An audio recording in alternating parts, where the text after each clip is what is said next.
Hello and welcome to another Cadoink Productions. We have for you today the second of a best of three for our second Moorcraft series. I'm Cadoink. I'm Vason. And let's get right into the game.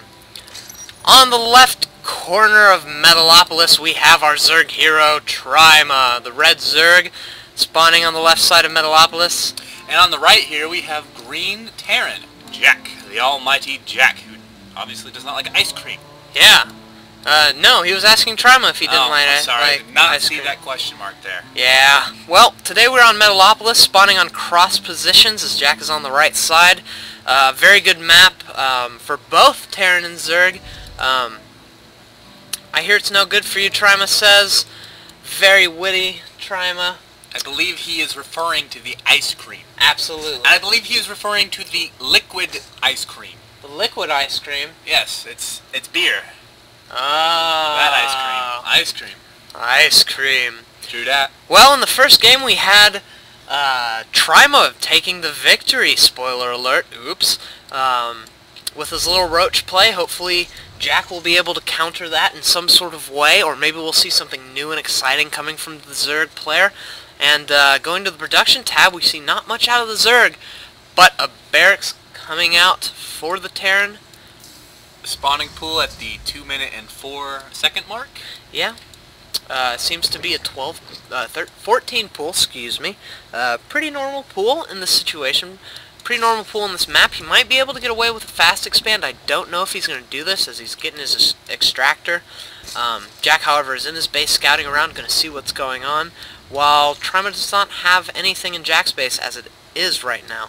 Has an Overlord going out here and an Overlord going there.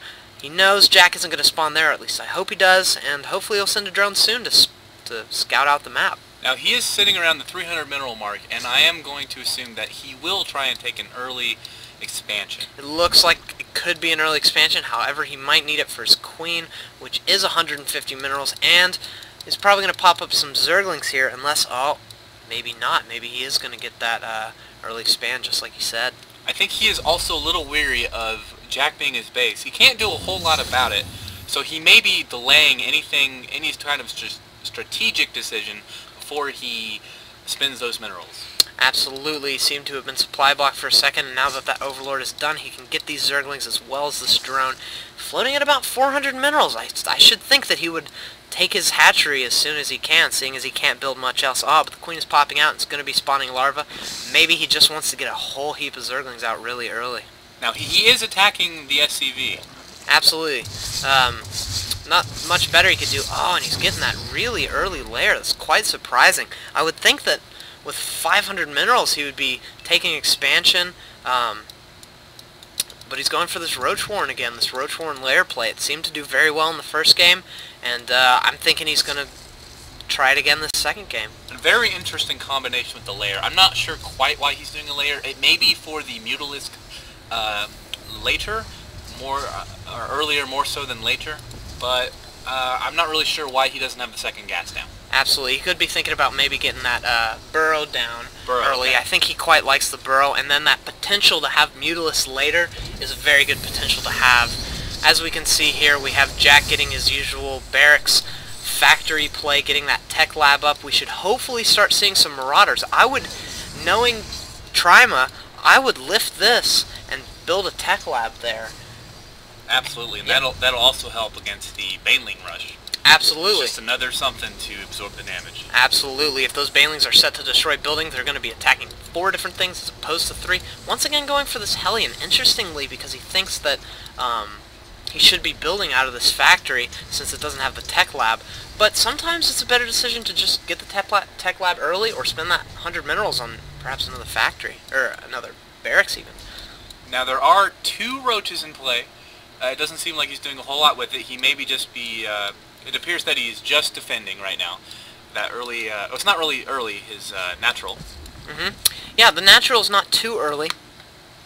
Jack is getting his expansion early. This is really a bold decision. It seems like he's tried for this early command center a few times and it hasn't worked in his favor. But you know what?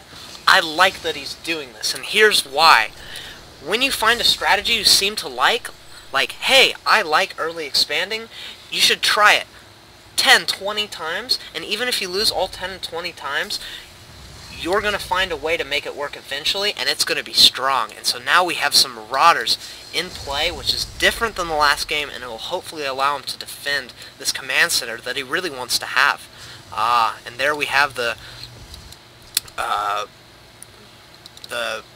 Roach upgrade, the movement speed Roach. Yeah, the movement speed. That might be part of the reason why I got this layer up. Siege tank is being developed right now. You're right. We do see a siege tank coming out as well as this siege mode. We see another Marauder as well, some more Marines coming out, which is very good. Knowing how much he knows, TriMa loves that Roach play. Very good Overlord placement around the map by TriMa, scouting out these bases, making sure Jack isn't taking these expansions. He could be moving a few more out, such as these two, maybe one up in this position and one into this gold position here, or even this base here, to make sure Jack doesn't take any really silly bases. Mutalisks are being developed right now, yes. as well as with the upgrade. Yep, Spire's finished, and the upgrades are coming out, as well as 3 Mutalisks, which have just finished. He's going to try to do some harassment. Let's see what Jack has some Marines, so this is good, and we'll see how his response is to these Mutalisks.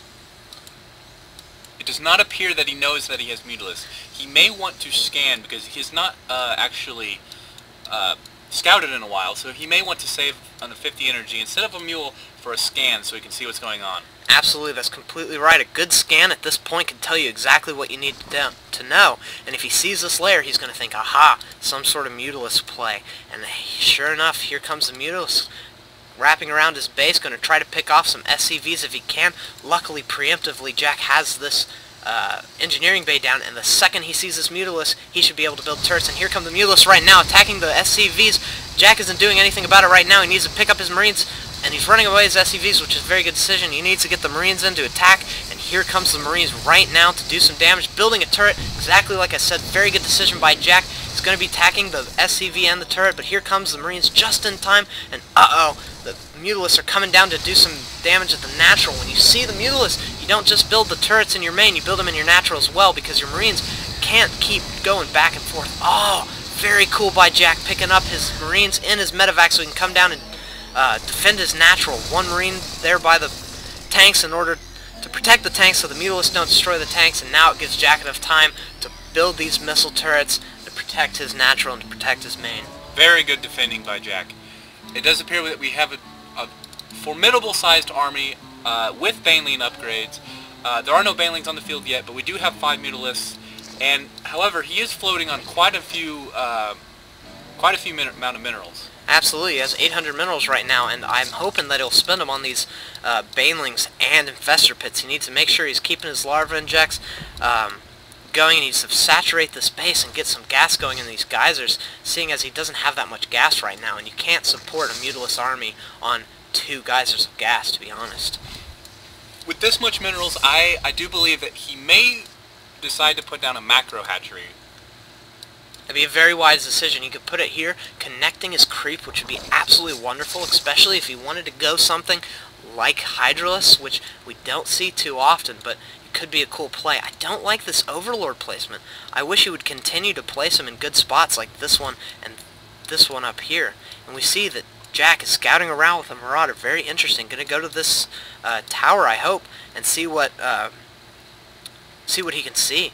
Has these siege tanks at home, sieged up, very defensive. He knows that if roaches come, he can just destroy them with the tanks, and he's working on getting his economy up. We can look in the income tab right now, and we see Jack's econ is absolutely soaring, and that's because the Zerg player hasn't saturated his natural expansion at all. Which is very interesting, because the Zerg player probably believes he's doing okay as far as minerals go, because he has such an abundant amount of floating minerals. You're right, that's such a red herring or a false sign. Like, just because you have money doesn't mean you have enough, right? You need to be spending it. And we see this hatchery up here, which is good in the sense that he will be able to build more units, but in the same sense, I like your idea of building a macro hatch, pumping out more units, maybe even getting a 3rd queen to keep the injects up.